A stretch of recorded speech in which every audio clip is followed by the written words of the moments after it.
Halo saudara-saudari, jumpa lagi di channel YouTube saya, Wehelmina Mukata. Apa kabar semuanya? Semoga semua dalam sehat dan sukacita.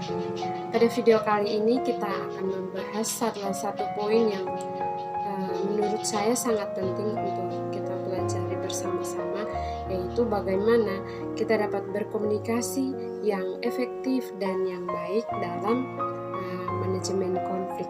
Nah, yang menjadi pertanyaan bagi kita di awal pembahasan ini, bagaimana kita dapat menciptakan komunikasi yang efektif dalam manajemen konflik. Nah, dalam kehidupan kita pasti perlu yang namanya hidup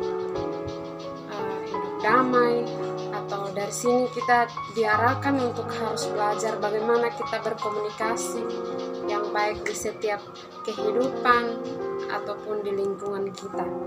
Nah, berkomunikasi berarti memberikan informasi yang mendistribusikan kepada banyak orang jika distribusi tersebut terhambat karena adanya perilaku buruk yang dilakukan oleh seseorang atau salah satu dari anggota ataupun dalam organisasi tersebut, maka komunikasi yang terjalin menjadi tidak efektif dalam jangka yang panjang. Nah, komunikasi yang tidak efektif ini akan mengakibatkan timbulnya kesalahpahaman, penafsiran dalam sebuah organisasi, gereja, lembaga, perusahaan, komunitas, dan masih banyak lainnya.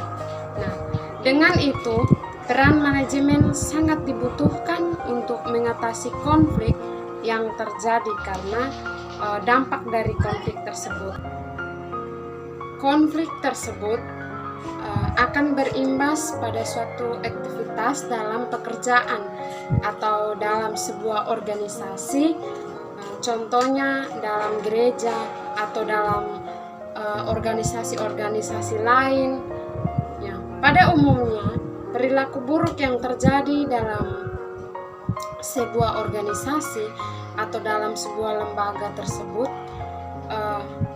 itu akan memeras ataupun mengertak, menipu, ketidakjujuran, ataupun ancaman untuk pencurian, diskriminasi, dan mungkin saja pemberian informasi yang salah. Nah, perilaku yang buruk memerlukan campur tangan manajemen untuk itu dapat mengelola perilaku buruk dalam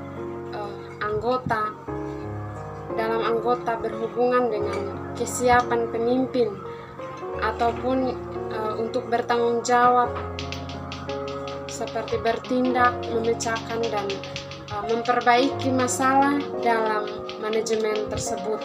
Nah, tindakan yang diambil oleh pemimpin atau ya kita suatu saat akan menjadi pemimpin nanti itu untuk mencegah atau mengendalikan atau merespon perilaku buruk yang berbahaya.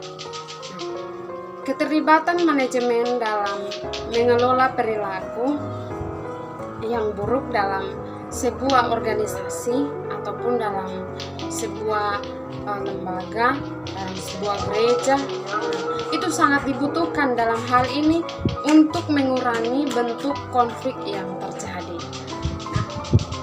Komunikasi yang efektif dalam komunikasi yang di dalam organisasi itu terdapat aliran komunikasi yang berfungsi untuk mengetahui bagaimana informasi itu dapat didistribusikan kepada para anggota dalam organisasi atau dalam lembaga tersebut. Dan juga kita dapat melihat bagaimana pola distribusinya dan bagaimana orang-orang terlibat dalam penyebaran informasi di dalam organisasi. Aliran komunikasi organisasi juga dapat berpengaruh terhadap aktivitas organisasi, baik dalam kaitannya dengan hubungan ataupun dalam pelaksanaan dan pencapaian tujuan organisasi atau lembaga tersebut. Lancar tidaknya aliran komunikasi dalam organisasi itu tergantung oleh iklim komunikasi. Nah, saya teringat akan sebuah jurnal yang saya baca menurut Covey. Untuk membangun komunikasi yang efektif itu diperlukan 5 dasar penting, yaitu usaha untuk benar-benar mengerti orang lain, dan yang berikut kemampuan untuk memenuhi komitmen, yang berikut kemampuan untuk menjelaskan harapan, dan kemampuan untuk meminta maaf secara tulus jika melakukan kesalahan, dan kemampuan memperlihatkan integritas. Nah, di samping itu juga untuk melakukan komunikasi yang efektif dilakukan dengan menganalisa atau menyalahkan, menghakimi, menasihati, serta dibutuhkan mendengarkan, dan juga yang paling penting adalah bertanya. Nah, teman-temanku semua, dalam proses berkomunikasi, seseorang harus mampu mendengarkan dan juga memahaminya. Dapat kita memahaminya dengan baik. Kemudian mengajukan setiap pertanyaan yang mungkin saling memiliki keterkaitan dan mengarah pada suatu solusi, sehingga tujuan utama dalam komunikasi yang efektif adalah sebuah solution. Tak ada satupun orang yang mau disalahkan. Inilah konsep dasar dari komunikasi efektif. Nah, dalam penyebab komunikasi dengan organisasi menjadi tidak efektif disebabkan juga karena adanya kesalahpahaman dan ketidakpahaman antara individu. Nah, dalam memahami informasi yang diterima, kesalahpahaman tersebut menandakan adanya suatu yang mengganggu, baik dari penyampaian pesan yang disampaikan maupun semua unsur komunikasi itu sendiri. Komunikasi yang efektif dianggap penting karena menentukan tepat tidaknya komunikasi yang dilakukan dengan tetap memperhatikan prinsip komunikasi yang efektif, seperti yang pertama, menghargai atau respect, dengan membangun komunikasi dengan rasa hormat dan sikap saling menghargai dan menghormati, maka kita akan membangun kerjasama yang meningkatkan efektivitas sebagai individu maupun kelompok.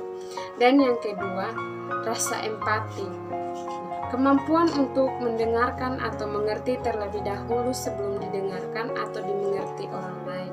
Dengan memahami dan mendengar orang lain, maka kita dapat membangun keterbukaan dan kepercayaan dengan orang lain. Dan yang ketiga, memahami pesan yang kita sampaikan dapat diterima oleh penerima pesan dengan baik, dengan penggunaan media maupun perlengkapan atau alat bantu seperti audio visual. Penggunaan media ini membantu agar setiap pesan yang kita sampaikan dapat diterima dengan baik.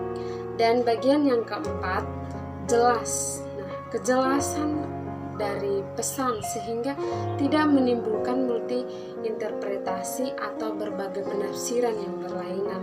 Dan yang kelima, rendah hati. Ini sangat penting untuk kita.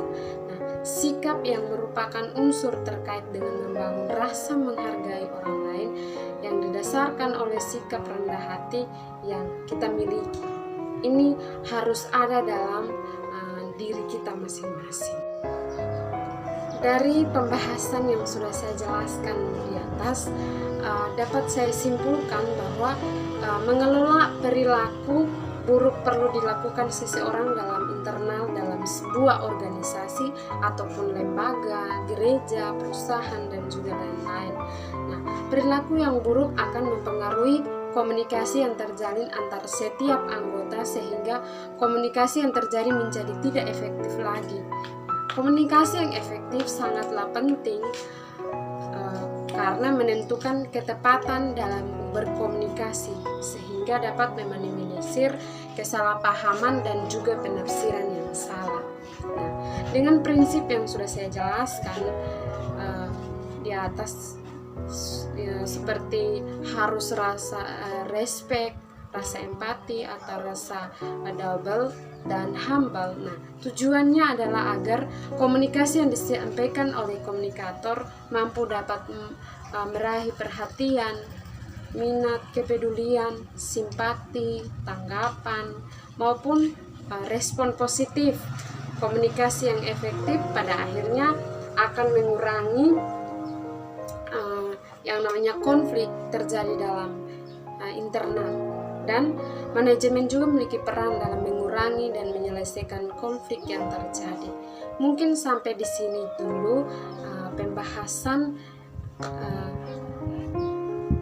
pada saat ini, dan semoga ini dapat bermanfaat untuk teman-teman semua yang sudah menonton video ini, dan kita akan jumpa lagi di video-video selanjutnya.